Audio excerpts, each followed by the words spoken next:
Hello, it's episode 3 of the radio podcast, and I have with me Shivneel ready, and he just made a really good joke about, I asked him if he was ready, and he said that was his last name. So of course I'm ready, so yeah. Don't use that accent. Why not? It sounds sexy. How's it going, Shivneel? It's all good. How's it going with you? It's going really well. You have to talk closer to the snowball. Oh, sorry, I didn't know. Didn't want to What's going on with student council and activities and clubs? And Midway, yes. Okay, so Midway has started their candy cane gram sales. We started on December 2nd, and we're gonna stop selling on December 11th, and we're gonna start making your candy cane gram messages and all that, and we're gonna be delivering them on December 14th. Ooh, I hope I get one. Yes, so you can come and buy some candy cane grams this week and next week for your loved ones, like, you know, your little bromances and romances and everything, and yeah. Anything else? Also, we're doing Toys for Tekra, so if you have any old toys or just like to donate any toys or anything, we'll send them off to Tekra, Uganda, so our primary school in Uganda. And also grad photos. Grad photos are happening from the December 9th to the 11th. So grads, don't forget your appointments or you will have to pay a fine. Not fine. A fine? Yes, a fine. Really? A cancellation fine. Really? Yes. Is it like, it's a lot? I think it's $35. I'm not sure. Gosh. Or is it $20? I don't know. Wow. So you're going to have to lose money anyway. And dress up nicely. Yes, appropriately. Obviously. And also, we might be having some hot chocolate sales along the way in December. A lot of hot chocolate sales, by the way. It is December, it's getting cold, and yep, a lot of committees do want to have chocolate sales. I love coming to school with the tree. Have you seen the tree in the foyer? The tree, oh my god, the tree with the lights dim and the Christmas lights, and then hot chocolate to add to it. That's just totally Christmas. Especially when you're here really late at night, like me, myself, and I. The Christmas tree looks really nice in the dark. Do you just sit on the floor waiting for presents? Yep, pretty much waiting for Santa. Yes, Santa's coming. Yes. Also, we will be having our cupcake sale decoration sale kind of thing. So come in front of the library, or we might be having it somewhere else. I'm not sure, to prevent mess. So yeah, we'll be having that soon in December. So you can come and decorate your own cupcakes. That's that. Christmas Assembly's coming up too. Yes, Christmas Assembly. Yes, last day of Kiss a Fish. Kiss a Fish. And your nominees are Miss Kyle, Mr. Turpin, Miss Harrison, and your graduate nominee is Ty Stato. Who's winning right now? At the moment, I believe Mr. Turpin is winning with Turpin. Yes. He's been doing lots of promotion. I see him in the hallway all the time, getting kids to try to get some money in. Yeah, he does a good job of that. He really wants to win. He really wants to kiss a fish. So does Ty Stato, yes. Do you guys know what kind of fish you have yet? We actually have no idea. Like, he talked to us about some fish. Apparently, there's this one fish that goes into its prey and it just calls up their the rear end and it eats them from the inside. What? I don't know what it's called. I think it's called a hagfish. Oh, a hagfish? Is that what it's called? Oh. No, it's probably not a hagfish. I don't know, really. It has a big mouth. It looks ugly. Oh, nobody wants to kiss a hagfish. It's disgusting. It's slimy. Yeah, I don't even know if it's a hagfish. But maybe we should get a hagfish. A hagfish? Let's do that. Oh, man. If I knew I was going to get a hagfish, I would have nominated you, too. No way. So, Shivy, anything else? Yes, there is. Grade 8 boys match with Siakam Secondary School and grade 8 girls match with Siakam Secondary School, and also our senior boys match versus Archbishop Carney. So, awesome. Yeah. We've got some good teams this year. Yes, Should be fun. Mm-hmm. I've seen some of the grade 8 boys playing. We have some very promising young athletes coming along the way in Bellevue. And also for Student Council Spirit Week, we'll be having a pajama day, a formal day, a ugly Christmas sweater day, and I believe I don't know what the last one is. Wait a second. Just give me. Do you have an ugly Christmas sweater? I actually do not have an ugly. I don't Christmas have one. sweater. I'm gonna have to make one. Yeah, I think I saw some at International. I'm gonna start knitting. Yeah. Take up. Miss Lee Heinsohn is doing a knitting club, so you can join her. Why don't you? Fundraise by pack. You know, you're the promo guy. I am the promo You guy. seem to know what's going on at the Yes, school, that's my thing. and now everybody else knows. Yes, now everybody else knows. All right. Thank you, Shivy. Thank you, Mr. Kung. All right. High five.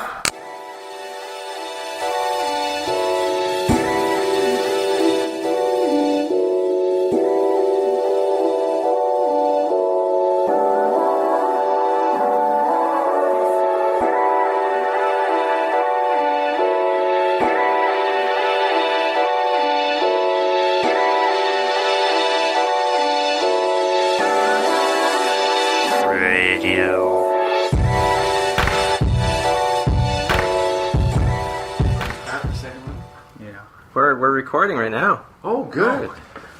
Hey, Excellent. Mr. Hoskyn is here, and here's Jivan as well, Jivan Johal. Hi, I'm Jivan Johal. And I heard you play the piano. Yes, I've been playing for a long time now. When did you get started on that? I started in about late kindergarten to grade 1. Kindergarten. Yeah. No kidding. So you had a piano when you started? Well, at my school, they have small keyboards, kind of like the synthesizers you see on concerts, and we just rented one for the first few years. Oh wow! So was it a full size? No, it was probably like 40 keys, so half of a regular piano. Okay. So that's how you got your start. Yeah, no pedal, just one sound and 0 volume. So now, when you did those, did you take piano lessons, or was it in school that you did this? I took piano lessons outside of school. Okay. So was there anybody else that was musical in your family? My brother played piano, and he knows how to play, but he doesn't actually play anymore. Because I always wonder about that, like how it starts for people. Right. Sometimes it's a musical family, and Right. you know, because my brother did it or my sister did it, I'm going to do it as well. But your brother's older than you, right? No, my brother's younger. Oh, than he's me. younger. So you were the first one. I was the first really one in to your family. join. We started at the same time. Yeah, He's younger than me, but I've carried on for longer than he has. I see. Yeah. So sometimes, like, I'm a parent, and I've got my kids in violin, and my daughter's probably going to play the cello pretty Okay. soon, and she's 3 years old. Those are some really cool instruments. Yeah, lovely instruments. But I always wonder, like, how people, as a parent, you know, you kind of throw them into different Right. situations and see how they react to it and whether they enjoy it or not. And you obviously carried on. Your brother, I guess, didn't take to it. So how did you sustain that over time? How did you keep interest? Was it something that you just enjoy every time you play, or were there those moments where, you know, when you practice, it's like, oh, I don't want to do this anymore? Well, my brother wanted to quit. Like we did it from grade 1 to grade 5. I kind of stuck to like the Royal Conservatory of Music's program, I guess you could say, with quotation marks. I did that too. So it's kind of like, okay, in grade 1, I'm doing year 1 piano, year 2 piano, year 3 piano, and so we kind of did that. We had a couple of books, and basically what we did was we kind of followed a checklist to say, all right, so I've learned this much, and I applied these techniques in these songs, so now I can move up to a higher level of playing piano. And we did that all the way up to grade 6, and then finally, I believe it was when my brother was in grade 8, so, no, not grade 8, last year, my brother quit, but I kept on continuing, and after grade 7, so year 7 piano, grade 7 piano, I kind of said, I'm not really going to follow the whole, like, every year I move up. I'm just going to start working on my own pieces now. And it was in grade 7 that I got the idea to start writing my own songs. So in grade 7, you started writing your own pieces. And what were some of those pieces like? How did you, like, it takes something to be empowered to actually create your own stuff, right? Right. Like, to play a piece of music, you can, especially with Royal Conservatory, it's all about reading music and technique and practicing something until you've perfected it. But to actually take a step back or take a look at how you could actually create music is totally different. How did you get into that? Well, Bradley Lambert and I, we the first song we composed was in grade 8. And so I got the idea in grade 7, but I didn't actually put it into anything until grade 8. And basically what happened was I heard a song from my favorite video game, and I tried to replay it, but I guess I had waited too long. I played something different. It sounded almost like it, and I liked the sound of it, and I said, all right, now I've got something of my own, and I'm going to put some more of my own elements into it to make it longer and to make it more song-like. Mm-hmm. So you waited too long, meaning you kind of forgot what it sounded I forgot what it sounded like. I see. So, and then you ended up just kind of improvising and adding stuff to it. So you played with... practiced it right here in this room. You remember that back room? Yeah, I remember it. And you went in a competition. And we got first place. Wow. I didn't know about that. No. So Bradley, who played the guitar? Yeah, he played the he's electric a guitar guy. Yeah, electric guitar. And I played he played like the solo and the main melody, and I just played the bass line. So what video game was it? What was the bass? It was supposed to be from Call of Duty Black Ops 2. Okay. And so the original was supposed to sound like this. It's like...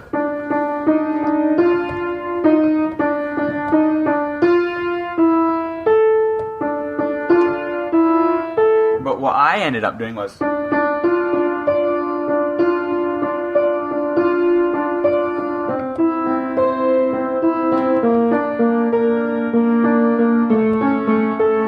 I kind of started, it was the same chord progression going from D and down like that, but I ended up making the melody different, and so it became its own song from there. Wow. So that was your first real piece, and then I guess after winning the award and all of that probably helped you, get really empowered to make more stuff, right? I realized I can take anything almost, and not... copying, no, I wouldn't say that. I would say the style, and then creating something within that style. Because when I first heard you, I heard you back in grade 8 when you were playing with the band, right? Yes. That was in grade 8. But I remember, was it last year or the year before? No, it was last year at the Famine. Yeah, at the Famine, yes. Right? I heard you play a piece, and I swore it sounded like a Russian composer. It had that kind of a feel to it. Right. Kind of folksy, almost jazzy elements to it. And I was like, so I asked you afterwards, I was like, who wrote this? I'm thinking, one of the Russians. Yeah. And you're like, I made this myself. Right. I was so surprised. And I was like, oh, I gotta interview this kid. So after that first song you composed, how do you write your other songs? Because that first one came from a video game, which you forgot about. Right. And then you kind of made it up. How do you go about creating a piece? Well, a lot of times, I'm into country music and a few other genres away from country music, and so I like the style of it, and so I'll try to come up with a beat that would almost be representative of that style. And sometimes it's just something like looking at a picture, if I look at a picture of a desert landscape, there's the flat barren sand with an occasional cactus, and I'll come up with something like...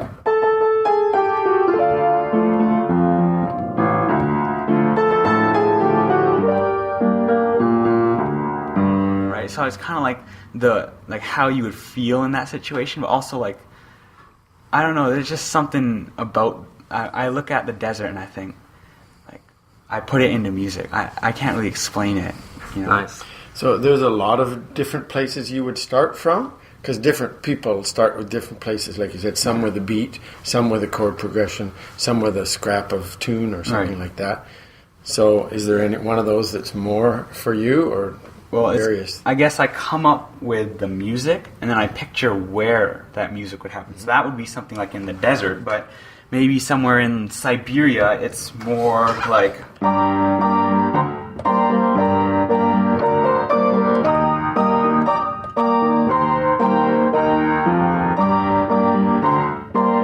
Because in there, I see kind of like the Red Army marching through the cold winter. This is why it sounds Russian, because you're thinking Russia all the time. Not all the time. I mean, or if it was faster, it could be Cossack dancing. You know, yeah, it's got kind of that folk sound, right? Right. So a lot of your music comes from like landscapes or visualizations. Now, what about the technique? Because you've got, like I said, you've got a bit of jazz to you, right. and I guess some of it is Royal Conservatory, so you can thank them. Yeah. But how did you pick up all these different elements, these tools in your toolbox to throw into a piece? I've got to say, it's through doing technique. You know, like doing staccato scales, so like, I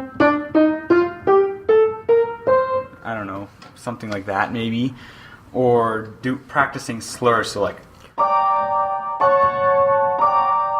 and it's also the way like I manipulate the pedal. So like if I wanted to do a slide, it might, without a pedal, it might sound like, but then through practice I can learn to do something like, so I can get that, like I work into like the smoother transitions. Now, is some of that self-taught? Yeah, some of that, like the slide is self-taught, but like the staccato, I've learned through doing different types of technique. Have you had different teachers along the way that you worked with? Or only up to like grade 7? All the way up to grade, like I'd say 5 or 6. I had different teachers because I was in like, group classes, and every year, you move up a level, so the group changes. Teacher who teaches, it changes. Kind of like when you go from Science 10 in Mr. Johal's room to Bio 11 in Miss Chow's room, right? So it like the teachers are specific to what they teach. Right. But then we got to grade 7 piano. And it's really segmented. So like the first 5 years are kind of, we call them color years, because it's like year 1 is red, year 2. So we kind of follow a little rainbow pattern there. Years 5 to 7 are intermediate, and then 7 to 12, I believe, are intermediate. Or 7 to 9-ish is intermediate, and then 10 to 12 is advanced. So we cut it up into sections, and then within each section there's usually certain teachers. And I was fortunate enough to get the same teacher every year within that 7 to 9 range. Great. So a lot of it, I mean, some of the basic stuff came from those teachers, but a lot of it you actually came up with yourself just by sitting at the piano, or did you go and look at other performances or YouTube videos, which is common nowadays? Yeah, I like if I hear a sound, first I'll go to YouTube, make sure it's not copyrighted, right? Because I don't, plagiarism's not good. I'll listen to that sound, and if it sounds the same, then I'll think, all right, where can I keep the bass, but also change it so that it's something new? So like, I might hear something like, and I'll really like that bass line, so then I'll take it somewhere else, like,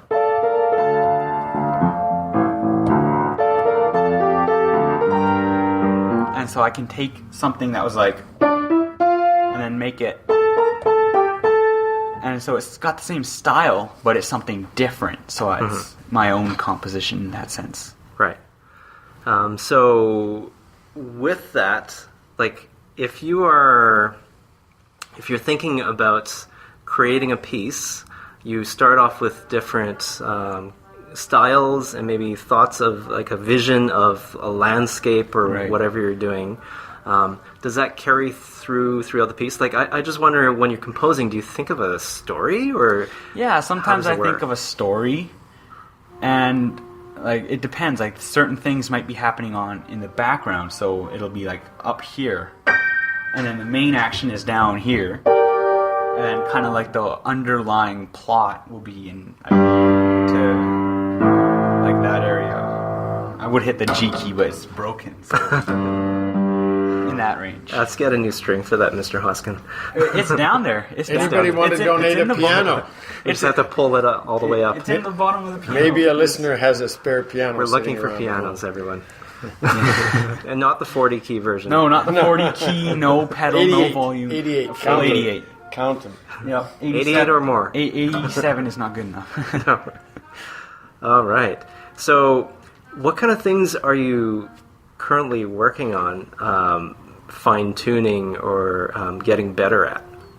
Right now, I'm just looking at getting into more styles because I've written multiple country songs now, and I've done a couple of other genres, and so I'm starting to feel like I don't want to become like a repeat of my own self. I want to keep it fresh, original. So I'm going to move on before you get that country accent too much. No, I'm not going to get the country accent. You're not? Oh, No. You already have. But Too late. yeah, I guess it's too late. That's what Johnny Cash has done to me. But I want to keep it fresh, you know. Okay. Even though they say country's dead, or that the new stuff isn't what it used to be, I want fresh ideas. A lot of the stuff I've heard from you sounds very classical. Like even the one that you performed at Live at Lunch, which you said you made up on the spot. Yeah, which was surprising. And that seemed like a full piece to me. Right. And like the way the way I put a composition together is I have a bunch of ideas, and I find a way to blend them together. And so each idea has its own story or idea, and so then And you have to think of a way to end it as well. So I find a way. Otherwise, to tie it just keeps Live at Lunch could go on. It for could 3 go hours. on. It could go on for hours, but I just Right. find a way to tie it all together. Right. And then each different segment brings its own piece into the story. So I think Mr. Hoskins motioning you to play a piece, probably, what about, right? What Is about that what it? you're Yeah. waving your hands around? What about it? All right, so here's a song that I heard a couple days ago, and so it's by an old country artist, and I've added my own tweaks into it, but basically it's just like this, like.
Continues on, Wow. but it's written to have lyrics, so if I kept on doing the same thing, it wouldn't sound as good, and I can't really sing, to be honest. You need to get to a saloon fast. Yeah. And put that tip jar out and all of that. Have you ever thought of playing at a hotel or playing at some place where you just busking?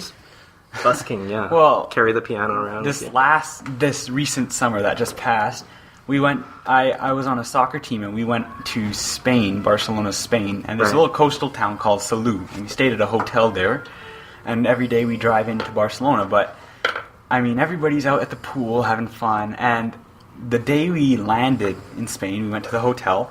I was looking at the itinerary and some of the some of the accommodations the hotel had, and I saw a piano room.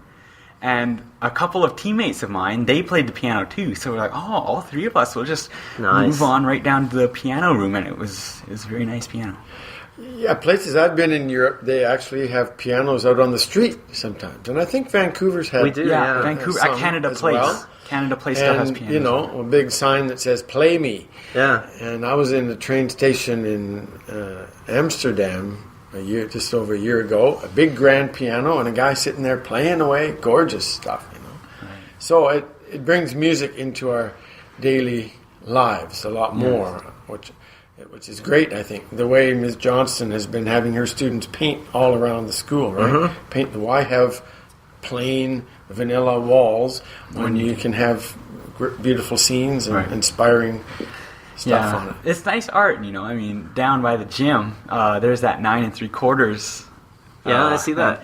I actually don't like it because as a first responder, I've got a feeling a lot of people are going to be running into walls now trying to go to Hogwarts. Just looking at that? Yeah. They're thinking, I see what you mean. Maybe I can get through the wall. Yeah.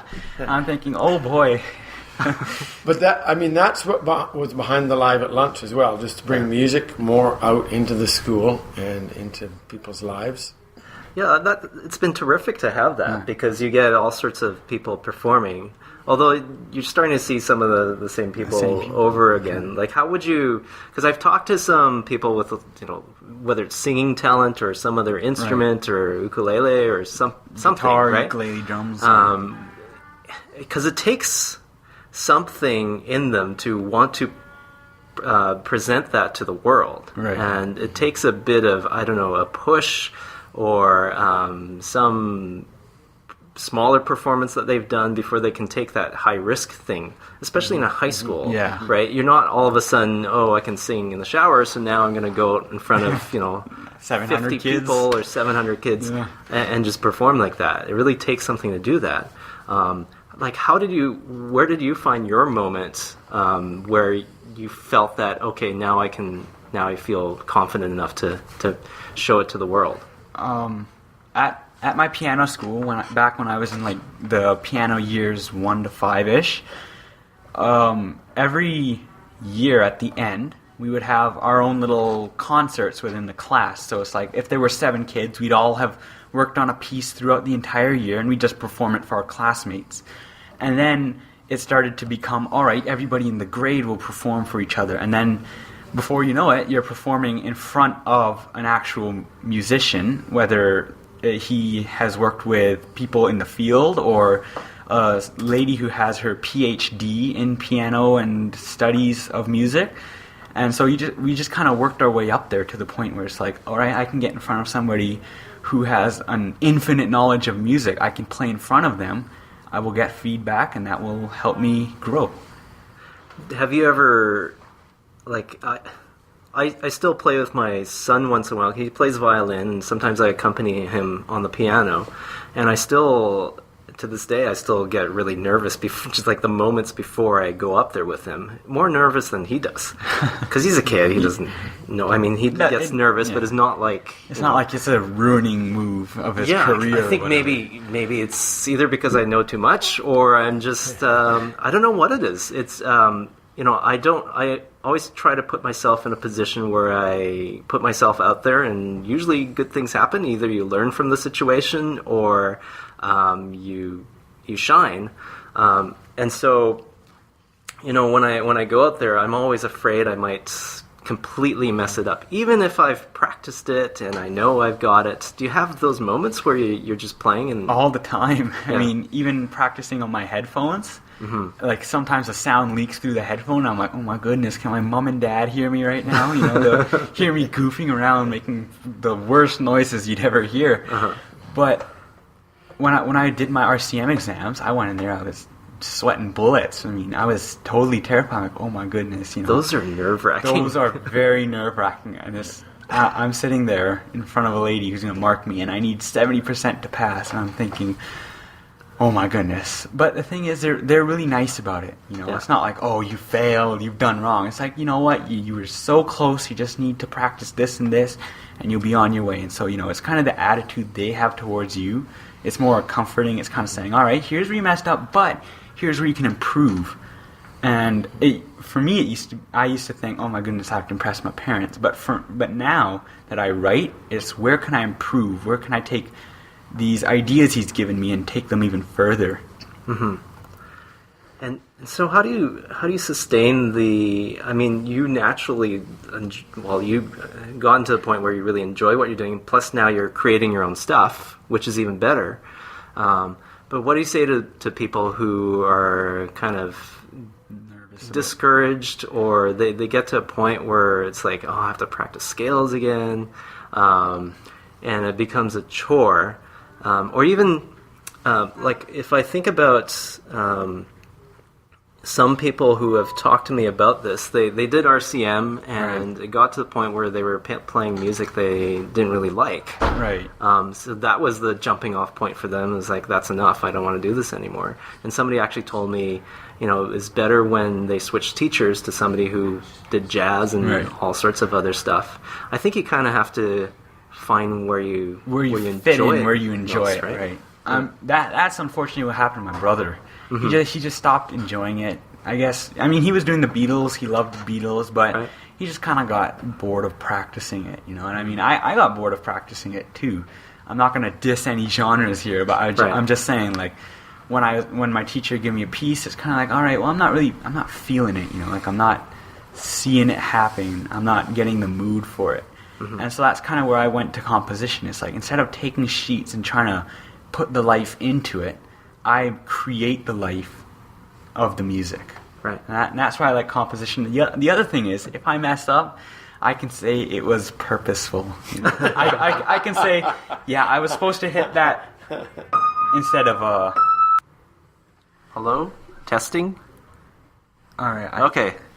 So what happened here was Jivan hit a special key on your piano. Is that what it is? It's a prepared piano. Yeah. Yeah, and the certain, I guess, the frequency of sound coming from that string destroyed my GarageBand recorder.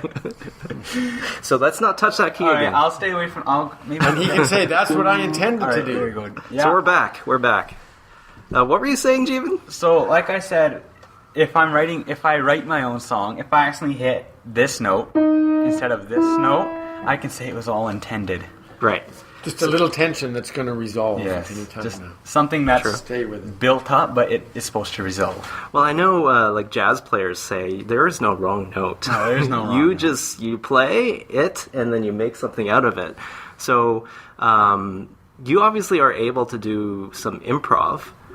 A lot of improv. Now, how do you? I always wondered, like, having some classical training, 8 years of it, and then before I quit.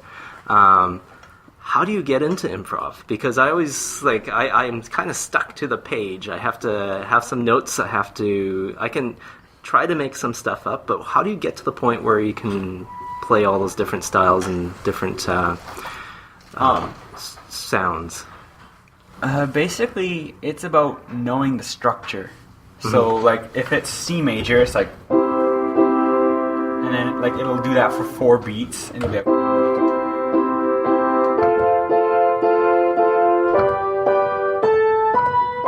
that might be like a bar that I'm given, and then to improvise, I'll keep the same length for each key. So I'll keep 4 beats for, and then 4, and then 1, 2, 3, 4. But I'll change the melody, so it'll be like.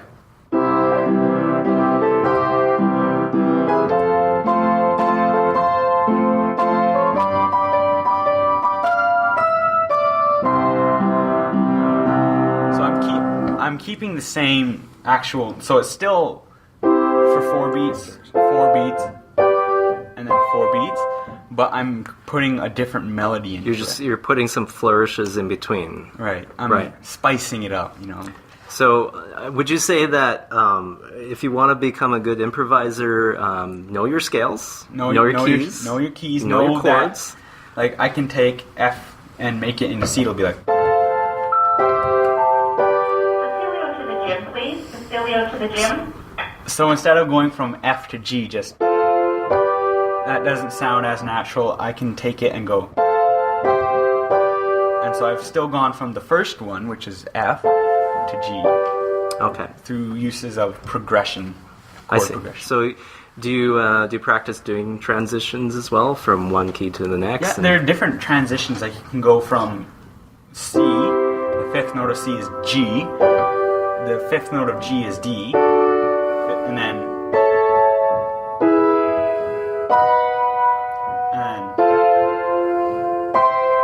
so by going from the 5th note of each scale, so 1, 2, 3, 4, 5, I can go. So I'm just hopping from the same interval, and I can end up at the same place. And nice. You can take that and you can make lots of it. Right. So, do you play any other instruments, Jivan? I play the guitar, but what I do with the guitar is I don't compose on it. I just like to play along to my favorite songs, and so I'll go on to like lyrics.com or chordsandnotes.com or any generic site like that, and I'll just look up the chords to it, and from practicing, looking up how to do the chords online, and playing the guitar string and trying to match it up to the actual piano. So I'll sit at the piano with a guitar in my lap, and I'll play it so that I can get my fingers into the easiest position while still following the same. Oh, I see. Here. And so I just look up the chords, I play the chords, and that's pretty much it. Do you find that knowing the piano well helped you with learning other instruments as well? Definitely, because I know like their semitone is kind of like a half step up, so it's like that's one semitone, and two semitones make a tone, right? So one semitone, two semitones, and that makes a whole tone. And so putting that onto the guitar where there's frets, I know that if I go 4 frets up, now I'm onto the second string, so it's the same range, and I can use that to my advantage. Awesome. So what is a day in the life of you like? Like, I know when I was taking piano lessons, or I'm practicing with my son now, he does violin like for at least half an hour to 45 minutes every day. Like, do you have, now that you're not taking lessons? I still take lessons. Oh, you still take lessons? I still take lessons, but the lessons are very personal, right? So it's kind of like we'll work on what I feel like working on. You know, I'll say, okay, I want to make this happen, but I'm not sure how. We'll work on that. It's not like we're going to follow a checklist so I can get to the next grade. I'm not really worried about the grade level system anymore. I'm just kind of like, I want to not know everything. I want to be able to work on certain points, not just the whole general step. You finished what, grade 9 or? I finished grade 10. Yeah, I finished grade 9, I believe it was. Okay. So this is not RCM anymore. No, I'm taking music lessons, and you've got a coach basically. Basically, yeah. Okay. It's not like I'm in if I compare it to soccer, it's not like I'm in a soccer academy where it's like week 1 we'll learn this, week 2 we'll learn this. It's kind of like being on a team. It's like we'll work on this at practice because that's what we need most, and then we'll apply it to the game, which will be a performance. Right. So what is your daily practice like? It's actually very random. Mm-hmm. I'm like, if I have free time, I'll just sit down and start playing anything. Right. It might be a song that I've heard, song that I've come up with, or I'll just be trying something new. Right. That's kind of what I do. It's anywhere from 2 minutes. I'll sit down, I'll play something, and be like, okay, I'll quickly hit record, play it again, and then save it for a later time, or I'll sit down for hours on end and just keep on playing and perfecting an entire piece. Well, an interesting thing somebody told me once was that if you know how like guitars, some people put it in the case. And he said that always leave it out of the case. Always leave it lying around, and that way, you know, you'll engage with it more, right? So piano, I always leave open with sheet music everywhere. It's basically in our kitchen area. So whenever I'm near there, I just want to sit down and do that. Same thing with my son. He's got a violin stand, so sometimes he'll just pick it up. So that's kind of interesting to. An interesting theory that, you know, if you have it out there, then maybe even just touching it once in a while, maybe you might get into it. If I've got nothing to do, I'll be like, okay, well, I thought I heard something that sounded really good, and so I'll just quickly sit down and see what it sounds like. Many people will say, oh, you must have a beautiful grand at your house, you know, like this wonderful 8-foot-long grand with the 88 keys, you know, and the finest tuning and all that. And to tell you the truth, I have a digital piano, so it has different sounds on it. It's weighted? It's not weighted. It's not weighted? It's not weighted. Oh, wow. But school and my piano school, those are the only times I've ever touched a weighted piano. Right. And when I'm at home, my piano, it's got like, I can put in background sounds. I can put 2 sounds together. I've got a few mixers on it. But there's so many more pianos with more nicer features on it, and I probably have one of the low end pianos. but you can still do. I mean, obviously, you still are able to It do what doesn't you need to matter- do with it. It doesn't matter what sounds. It can make it matters what sounds I can put into it. Right, or the sound that you hear in your head. Yeah, sometimes I'll just be walking by, there's a nice sound I hear in my head, and I'm like, gotta save it, because school isn't out for another 4 hours. Right. So, any things you're working on in the future? Like, what do you plan to do as your next project? Are you working on something right now that you're composing and writing down? I don't write down my music. You don't write down your I music? should, and everybody in my life's told me, you gotta write it down or you'll forget, but I don't write it down. And I don't know if it's a flaw or a perk, because sometimes I'll be like, oh, I forgot it, I can't remember it. And then sometimes I'll remember it, but it'll sound differently than before, and it might sound better than before, and I would never have thought of it if I hadn't tried to remember it so desperately. But you did say you're recording some of your ideas as they come. Yeah, my right? piano So- has like a digital record on it. I just press the record button, it'll save it to like a memory stick in my piano, I guess. So it's preserved that way. I preserve some of it on my piano. Could you not take that as well and put it into the software and Finale. it'll print out some sheet music or something? Like I don't know, like it's not like I have a USB plugged into my Oh, I piano. It's internal memory. I see. I don't know if it's extractable or not. Find out if it has a MIDI on it. Yeah. A MIDI jack. We can get it Yeah. out into the computer. I've looked at it, and there's headphone plugs on it, there's a couple of microphone plugs, and there's all these random, I don't actually know what the plugs do. I've never tried anything. If it's got more, chances are one of them's MIDI in and out. So you walk through the mall at Christmas time and there's a piano sitting there. Are you gonna sit down and start playing? I would. I would definitely sit down on the piano and play something. It might not be something Christmassy, but it'll still be a song that I'll come up with. Because when I walk through the mall, there aren't French horns lying around for people to play, so I don't have that option. Those things tend to walk a bit more easily. Yeah. You can move a French horn a lot more easier than. Although I saw some guy on YouTube who actually rolled a piano. I think it was in Toronto. I can't remember where it was, but he rolled his piano around and he was busking with the piano. It was this upright piano. It's a little hard on them if you're rolling very Oh yeah, far. I mean, the one in the drama room isn't even as. I don't think it's as big as this one because it ends right about. Right. This one's short. about a foot taller, but even that one is very heavy to move. Right. Okay, Jivan, do you want to play us out with something? Sure. What is this? Do you have a name for your? Do you name your compositions or no? I don't. It depends. Like sometimes I'll have an idea. I'll be like, okay, it's gonna be called Wintertime in, I don't know, BC because that's what I see. Like the snow-lined streets or whatnot. And sometimes I won't call it anything. It'll just be a song. And so this one's one I've come up with. It's kind of supposed to represent the like Christmas time in like one of those northern cities like Revelstoke or Merritt, where it's kind of like you can see the snow falling, the trees are coated with snow. If you've ever seen Sun Peaks in the wintertime, you'll know what I'm talking Yes. about. So here it is. It's like.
that's like nostalgic.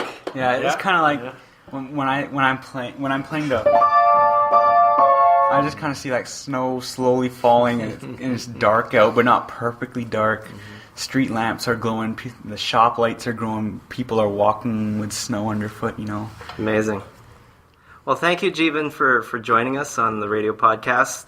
Jivan Johal coming to a mall near you. Thank you very much for this opportunity. Thank you. Awesome. All right.